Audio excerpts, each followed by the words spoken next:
Well, for the latest on the situation in Gabon, I'm joined on the set by France 24's Philip Turle. Philip, has any reason been given for these irregularities that the opposition is claiming? And also, why were there no international observers present for this vote? Well, no explanation has been given, and as you've just been hearing in that report, that many people have been queuing or were queuing on Saturday for hours to cast their ballots. It was extremely disorganised. There were names of people on ballot papers who weren't even candidates.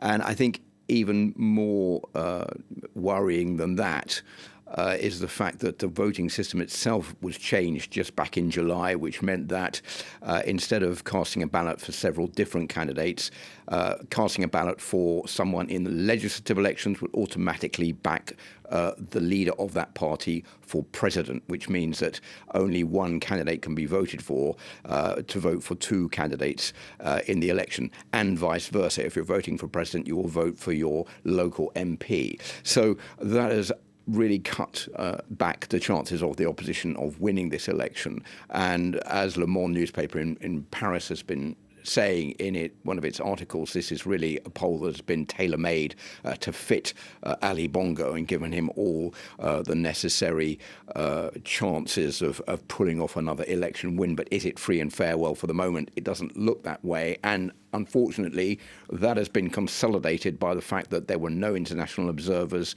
allowed into the country, and there were no journalists who were accredited to look at the elections and see what was going on. And even France 24 and Radio France International and Télé 5 Monde, three French channels, were stopped from broadcasting in the country during the election. So all points to the fact that this was not really an election that was free and fair. So where does all this leave democracy in Gabon?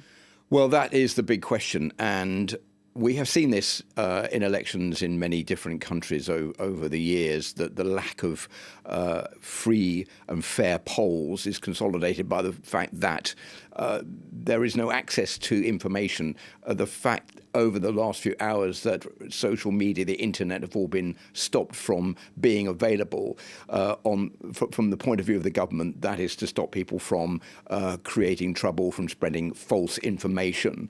But from the opposition's point of view, from the Alternative 2023 opposition group, which has backed a single candidate, has to be said. There were 13 of them, there's only one official candidate for them, who was Albert Ondo Ossa. They're saying, well, this is basically the ruling party stopping information about the elections, people knowing exactly what to do, to go to the polling stations, from getting the right information, from obtaining that information, from closing it all down, to sow confusion. So that would put the government and President Bongo in a much stronger position. We don't know the outcome of this election. If it's anything like it was back in 2016, President Bongo won by a razor-thin majority, which led to violence. It looks like we could be heading for more violence, people buying goods in because they're frightened about what is going to happen once those election results are given. Philip, thank you for that. France 24's Philip Turle.